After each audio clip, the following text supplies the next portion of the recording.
Nous sommes à la vidéo numéro 5. Nous allons continuer avec la réfraction. Alors, il y a aussi une autre possibilité dans la partie réfraction, c'est-à-dire on peut voir l'historique des anciennes réfractions. C'est à partir de ces boutons ici.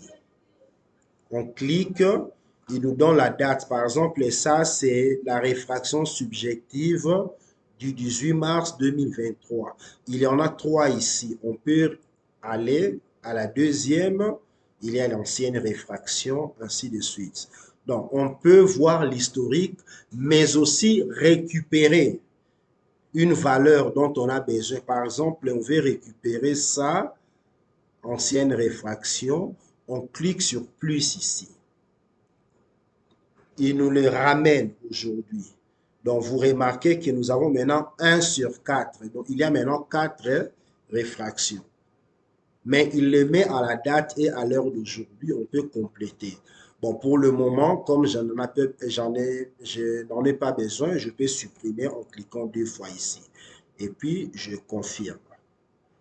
Alors, le tout, comme je vous avais dit toujours, vous pouvez les éditer si nécessaire. Alors, je vais résumer rapidement la fenêtre de réfraction en détaillant. Ici, ce sont des réfractions 1 sur 3. Ça nous montre que nous avons 3 réfractions. On peut défiler d'une réfraction à l'autre. Le bouton qui suit, c'est pour voir les anciennes réfractions. On peut voir les anciennes réfractions par rapport à leur date. On peut récupérer une réfraction pour intégrer ça dans la consultation en cours. Dès qu'on descend, bon, on a maintenant le type de réfraction. D'abord, avant de descendre, il y a le bouton ici qui permet d'ajouter une nouvelle réfraction vide. Il y a toute la liste ici. Vous cliquez sur plus, il vous met dans la fiche. Vous allez simplement remplir les valeurs. Alors, quand on descend, ici, on voit le titre de la réfraction qui est devant l'écran. C'est-à-dire, on peut défiler au fur et à mesure qu'on défile, ça change. Le bouton ici permet de supprimer une réfraction en cliquant 2 fois. Le bouton qui vient permet de faire une réfraction pré-remplie, c'est-à-dire prendre la réfraction présente à base de ces valeurs-là, créer une nouvelle réfraction. Le bouton qui suit, c'est pour éditer les éléments dans la fiche. Alors, en bas, il y a le côté œil droit, il y a aussi le côté œil gauche. On peut mettre les valeurs qui sont dans la liste, mais aussi on peut modifier manuellement. Alors, il y a déjà quelques instructions qui ont été insérées telles que, en comparant les valeurs des cylindres et des axes, donc les deux valeurs doivent être là au même moment. Il peut aussi faire la transposition, ainsi qu'il y a d'autres choses. On peut calculer la distance interpupillaire avec les valeurs que l'appareil donne. Il va mettre ça. Il y a l'heure qui se met automatiquement. Alors, pour le moment, c'est tout pour la réfraction. Nous allons passer à autre chose. La partie qui se trouve en bas, ce sont des commentaires des examens. Par exemple, on avait fait un fond d'œil. L'image, le médecin peut voir l'image,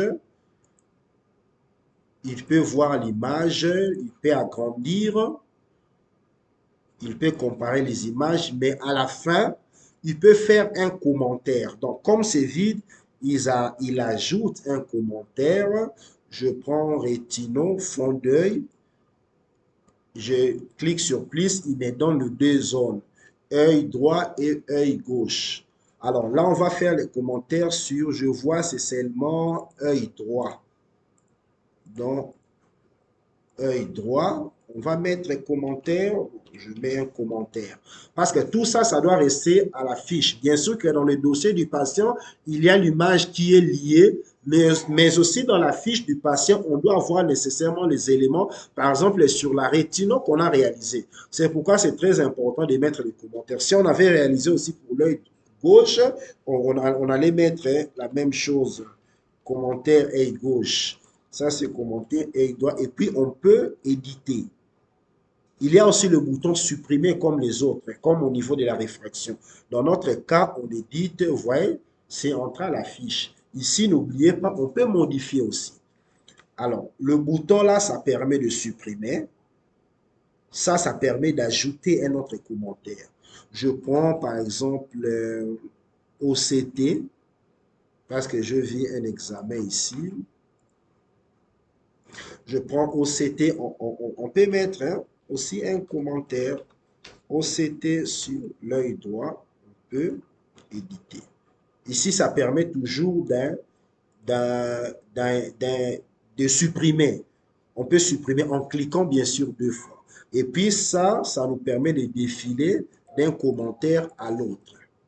Alors, on va s'arrêter là pour cette vidéo. Comme ça, la suite, on le fera sur la vidéo suivante.